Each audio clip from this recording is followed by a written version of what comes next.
starý, celý dolamaný. Pôjdem do Prešova, kúpim si tam nový.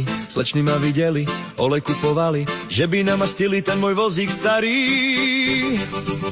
Ach, ten vozík, ten má cenu, ten mi vozil moju ženu. Aj keď starý, dolámaný, vždy sme naňho odkázaní.